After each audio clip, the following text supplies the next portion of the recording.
महाराजगंज में एआरटीओ सिपाहियों समेत 8 गिरफ्तार। ट्रकों और बसों से अवैध वसूली का आरोप। एआरटीओ के लोग एंट्री के नाम पर वसूल रहे थे 5,000 रुपए। पुलिस ने किया मामला दर्ज, कार्रवाई जारी।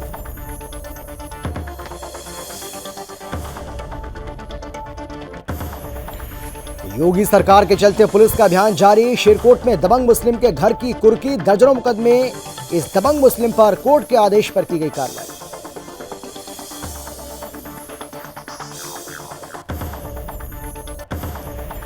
बेलारी में चल रही थी अवैध हथियार बनाने की फैक्ट्री। पुलिस की गिरफ्त में 2 आरोपी। आसिम छोटे कब्जे से 12 तमंचे, 1 रिवॉल्वर उपकरण बरामद। अन्य आरोपी की छानबीन में जुटी पुलिस।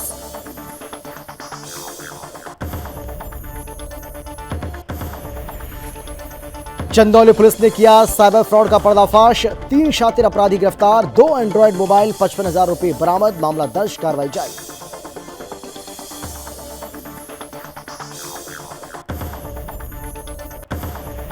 और श्री कृष्ण जन्माष्टमी पर्व को लेकर एडीजी का दौरा। वृंदावन में बांके बिहारी मंदिर का किया निरीक्षण। गोवर्धन और श्री कृष्ण जन्मस्थान पर देखी व्यवस्थाएं। यातायात में सुधार लाने के लिए 10 दिन का समय।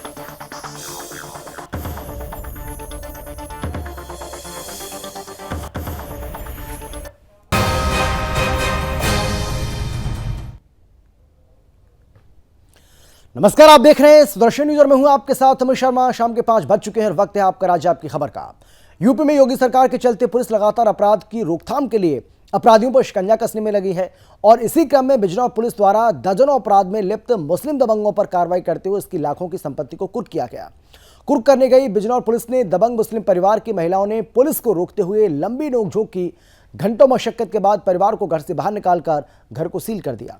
दरअसल ये मामला थाना शेरकोट के ग्राम हरेवली का है, जिसमें दबंग मुनसफ अली और उसके दोनों पुत्र हैदर और रिजवान अपने दबंगी के चलते दर्जनों अपराध किए हैं, जिसमें जिला बदर सहित गैंगस्टर एक्ट के तहत कार्रवाई करते हुए न्यायालय के आदेश पर अवैध रूप से अर्जित की गई 36,96,000 की संपत्ति को कुर्क किया गया।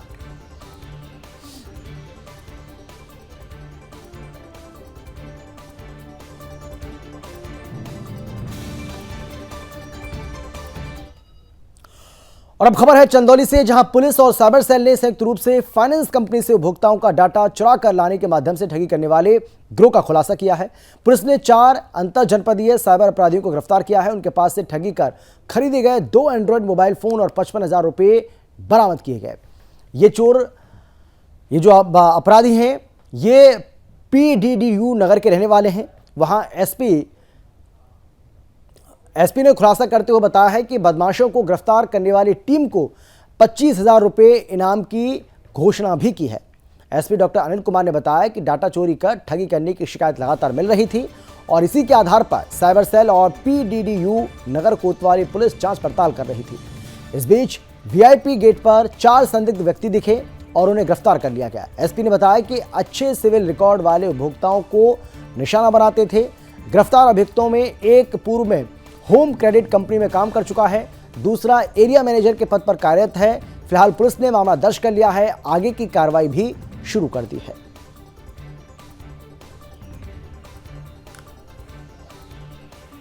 एसपी सदर, CO PDDU, SHO मुगलसराय और साइबर सेल चंदौली की टीम ने आज एक उल्लेखनीय काम किया है।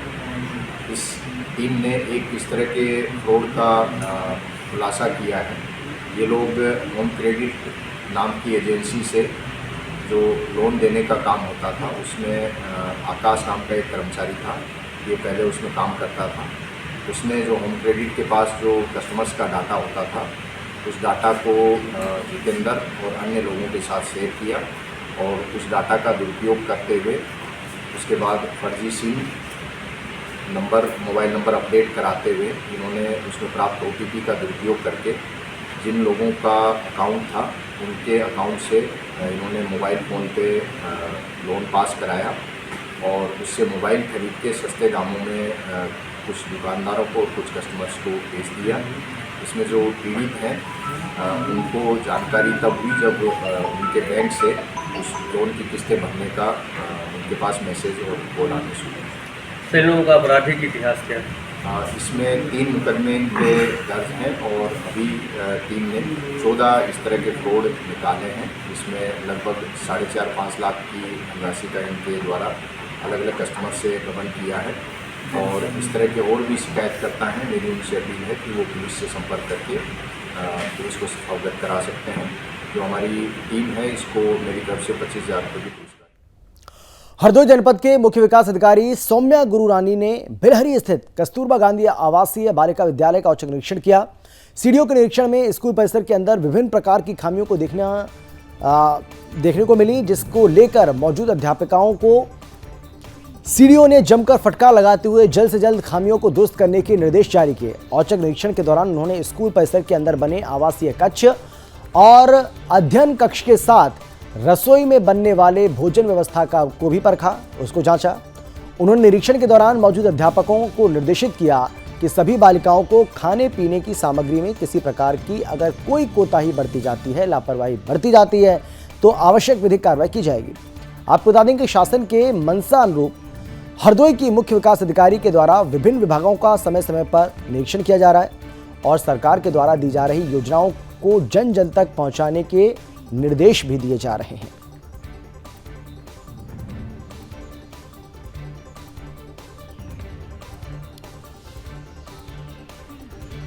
शाहाबाद का निरीक्षण किया गया है, परिसर का निरीक्षण किया गया है, साफ सफाई व्यवस्था के संबंध में निर्देश दिए गए हैं और कुछ निष्प्रयोग सामग्री यहाँ पे स्टोर रूम में दिखी है, जिसके संबंध में वार्डन को निर्देशित किया जा रहा है कि उसकी नीलामी करा के उसका समुचित निस्तारण करवाएं।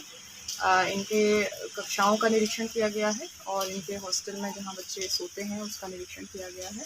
साफ़ सफाई की व्यवस्था में भी कुछ कमियां दिखी हैं और कक्षा में जो टेलम सामग्री लगी होनी चाहिए उसमें कुछ कमियां प्रदर्शित हो रही हैं, जिसके संबंध में निर्देश दिए जा रहे हैं। उत्तर प्रदेश के महाराजगंज में परिवहन विभाग के एआरटीओ, पीटीओ और 2 सिपाही समेत 8 लोगों को अवैध वसूली और भ्रष्टाचार के आरोप में पकड़ा गया। इन लोगों पर जिले के 2 अलग अलग थाना क्षेत्रों में बस और ट्रक ड्राइवरों से अवैध वसूली का आरोप लगा है। दावा यह किया जा रहा है कि ये लोग एंट्री के नाम पर 5,000 रुपये फीस वसूला करते थे। आपको बता दें कि भारत नेपाल बॉर्डर के पास महाराजगंज जिले के गोरखपुर सोनोली हाईवे पर ट्रकों और बसों से अवैध वसूली के मामले में ये एक्शन लिया गया। पुलिस ने महाराजगंज के नवागत एआरटीओ, पीटीओ, 2 सिपाही और 4 अन्य प्राइवेट लोगों को गिरफ्तार किया। एसपी ने बताया कि पुलिस को सूचना मिली थी कि एआरटीओ विभाग के पीटीओ मथुरा प्रसाद और उनकी टीम द्वारा मालवाहक ट्रकों से जबरन वसूली की जा रही है। ट्रक चालकों द्वारा जब इसका विरोध किया जा रहा था तो बताया गया कि ये वसूली एआरटीओ के निर्देश पर की जा रही है। फिलहाल पुलिस ने भ्रष्टाचार निवारण अधिनियम के तहत मुकदमा दर्ज कर लिया है और आगे की कार्रवाई की जा रही है।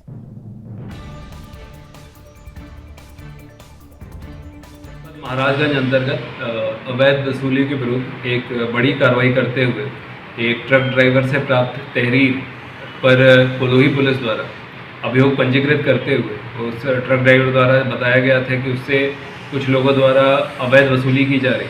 जब इसकी गहनता से जांच की गई तब इसमें कुल 8 लोगों के विरुद्ध अभियोग पंजीकृत करते हुए उन 8 लोगों की गिरफ्तारी की गई। इसमें ट्रांसपोर्ट विभाग के एआरटीओ, पीटीओ, 2 अन्य कर्मचारी तथा 4 प्राइवेट लोगों के विरुद्ध अभियोग पंजीकृत करते हुए चार्ज लेने के बाद पहली बार मथुरा दौरे पर पहुंचे और एडीजी ने वृंदावन में बांके बिहारी मंदिर के दर्शन किए, शीत का निरीक्षण किया। वहीं गोवर्धन और श्री कृष्ण जन्मभूमि पहुंचकर अधिकारियों से व्यवस्थाओं की जानकारी ली। एडीजी ने बिगड़ी हुई यातायात व्यवस्था में सुधार लाने के लिए 10 दिन का स्थानीय लोगों को भरोसा दिया। निरीक्षण के दौरान एसएसपी शैलेश कुमार पांडे ने उनको स्थानीय पुलिस द्वारा प्रतिदिन की जा रही कार्रवाई की जानकारी दी। एडीजी ने पुलिस अधिकारियों के दल के साथ नगर में पैदल भ्रमण करते हुए बांके बिहारी मंदिर से जुड़ी संकरी गलियों में बारीकी से निरीक्षण करते हुए वृंदावन में शांति कानून व्यवस्था का अवलोकन भी किया। इसके बाद वो टीएफसी में आयोजित बैठक में अधिकारियों से विचार विमर्श करते नजर आए। यहां पहुंचे कुछ व्यापारियों और गोसाइयों से भी बातचीत की। उन्होंने ये भी कहा कि 10 दिन के बाद वृंदावन आकर पुनः यातायात व्यवस्था का निरीक्षण करेंगे ताकि आगामी दिनों में श्री कृष्ण जन्माष्टमी के पर्व पर बेहतर ढंग से व्यवस्था बन सके और लोगों को, श्रद्धालुओं को किसी तरह की कोई परेशानी का सामना ना करना पड़े। मथुरा वृंदावन का भ्रमण रहा है और बाकी बिहारी जी के प्रभु के दर्शन हुए और पूरे जो यहाँ पे सुरक्षा व्यवस्था है, क्राउड मैनेजमेंट व्यवस्था है और मंदिर के में दर्शनार्थियों के लिए जो व्यवस्था है उसका पूरा समीक्षा की। और यहाँ पे जो भी गोसाई लोग हैं और जो व्यापारी मंडल है उनसे भी एक वार्ता हुई जिसमें कई सारे सुझाव आए, कई अहम सुझाव हैं। खबर है यूपी के मुरादाबाद से, जहां थाना बिलारी पुलिस ने बड़ी सफलता हासिल की है। पुलिस ने अपराधियों के खिलाफ चलाए जा रहे अभियान के तहत अवैध शस्त्र फैक्ट्री का खुलासा करते हुए 2 आरोपियों आसिम और सईद को गिरफ्तार किया है। उनके पास से 12 अधबने अवैध देसी तमंचे और एक रिवॉल्वर के साथ ही 2 जिंदा कारतूस के साथ अवैध हथियार बनाने वाले इस्तेमाल होने वाले उपकरण बरामद कर लिए गए। इस पूरे मामले का खुलासा एसपी देहात संदीप कुमार मीणा ने प्रेस वार्ता के दौरान किया। एसपी देहात के मुताबिक अपराध और अपराधियों के खिलाफ चलाए जा रहे अभियान और अपराधियों पर अंकुश लगाने के लिए वरिष्ठ पुलिस अधीक्षक के आदेश पर थाना बिलारी इलाके के गांव सहसपुर रोड के जंगल में कुछ लोग अवैध शस्त्र बना रहे हैं। पुलिस ने दलबल के साथ दबिश दी और 2 आरोपियों आसिम और छोटे को गिरफ्तार कर लिया, जबकि मुख्य आरोपी बलबीर पुलिस को चकमा देकर फरार हो गया। पकड़े गए दोनों आरोपी अवैध असले बनाकर आसपास के जिलों में बेचा करते थे। उन्होंने आरोपियों को पकड़ने वाली पुलिस टीम की भी प्रशंसा की।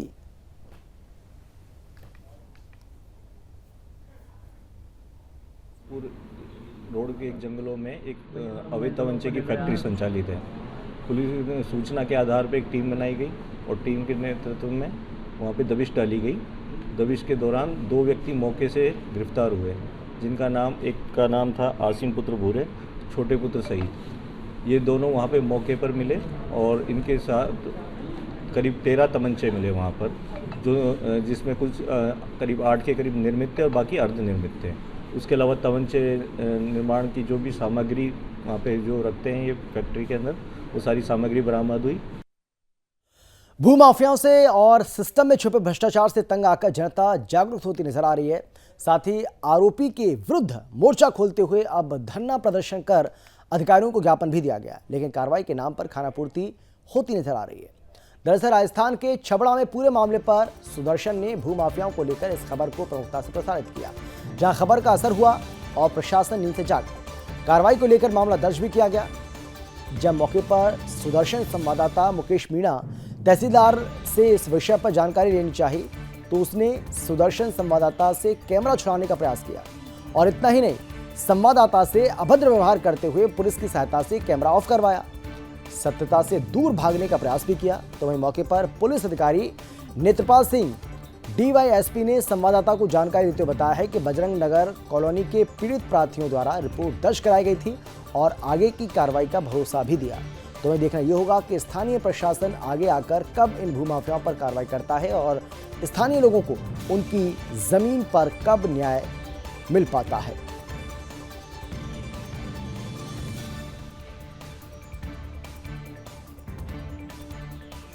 और बिना प्लानिंग के 65 प्लाट काट दिए गए और जो तरमीम हो रही है वो अलग अलग तरमीम हो रही है। केवल इसी कॉलोनी की तरमीम होनी है तो इस कॉलोनी की तरमीम प्रशासन द्वारा क्यों नहीं की जाती? देखो मुझे पता नहीं है इसका, मेरी बात सुनो। हमारे क्या है, हमारे पास 2 मुकदमे दर्ज है जिसमें सीपी गेरा जो है इन्होंने कोई 319 खसा नंबर पर कोई प्लानिंग काटी थी 1/3 हिस्से की। अब विवाद इसमें तो कुछ प्लाट धारक को मौके पे नहीं मिले, उन्होंने मुकदमा दर्ज कराया। तो सीपी गेरा का कह रहा था कि साहब मैंने जो काटी उसमें सेती पड़ोसी ने किसी ने उस पर अतिक्रमण कर दिया, इसलिए प्लाट उसमें चल गया। तो उसका एक ही समाधान है, इसकी पैमाइश करें।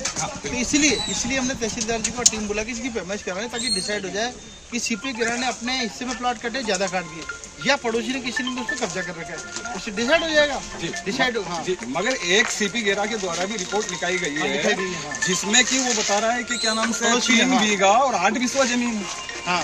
तो जब 3 बीघा और 8 बिस्वा जमीन है तो बजरंग नगर कॉलोनी जो काटी गई है और 65 प्लाट है उसमें 2 बीघा 8 बिस्वा जमीन कहाँ से बताई जा रही है? फिर ये जमीन 8 बीघा 2 बीघा 8 बिस्वा जमीन में तो प्लानिंग हुई है। अरे मैं 3 बीघा में हुई है, आपको पता नहीं, छोड़ो वो तो 1 बीघा बाद में लिए। वो तो 3 बीघा जमीन किधर ली है सर? वो तो जगह पे ही नहीं दिख रही है, राजीव सिंह की जगह है।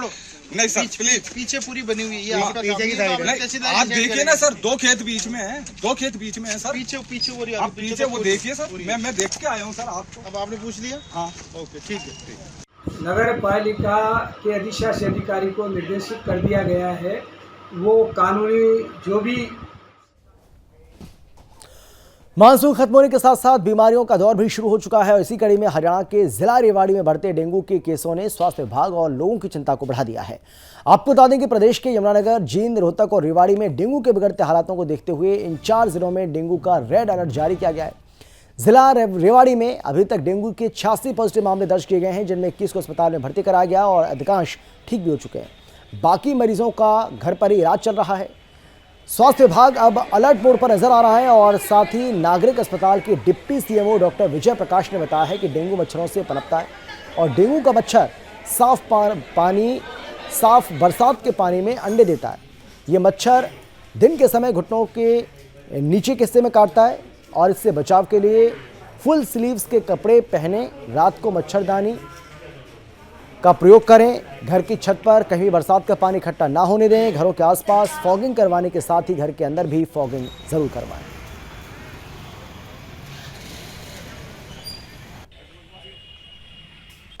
देखो, डेंगू एक वायरल डिजीज़ है, ये मच्छर से फैलती है और इसका जो मच्छर है वो दिन के टाइम में काटता है और ये मच्छर साफ पानी में पैदा होता है।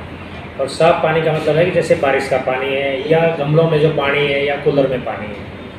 जो गंदा पानी है जिसमें वो ठहरा हुआ पानी है, उसमें ये जो मच्छर होता है एडीज, ये इसमें नहीं हो पाता। तो सबसे पहले हमें समझने की आवश्यकता है कि ये रोग फैलता कैसे है। ये मच्छर से फैलता है। अब मच्छर की जो पैदावार हरियाणा के रेवाड़ी में रिश्वत लेते हेड कांस्टेबल को गुरुग्राम एंटी करप्शन ब्यूरो ने गिरफ्तार कर लिया है। आपको बता दें कि कुंड पुलिस चौकी में तैनात हेड कांस्टेबल कुंड बस अड्डा स्थित कार में बैठकर रिश्वत ले रहा था, जहां बोहतवास भोदू गांव निवासी पीड़ित की शिकायत पर कार्रवाई की गई है, जिसमें मारपीट के साथ कार्रवाई के बदले 5 लाख रुपए मांगे और 2 लाख की रिश्वत लेते गुरुग्राम एंटी करप्शन ब्यूरो ने रंगे हाथों पकड़ लिया और अब कार्रवाई चल रही है।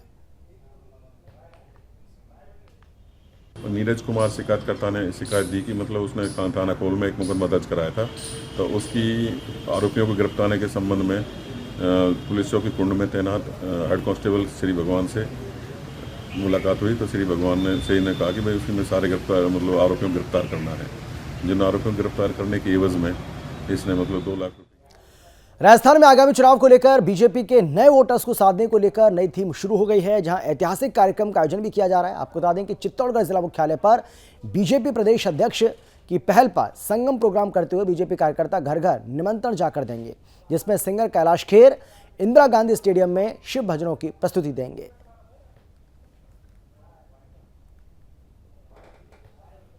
चुनाव को लेकर के जो भारतीय जनता पार्टी ने अभियान चलाए हैं, पहले भी आपने देखा, पहले आंदोलन पर अभियान चल रहे थे, लेकिन अभी क्योंकि चुनाव नज़दीक है तो अब चुनाव के अभियान चल गए हैं।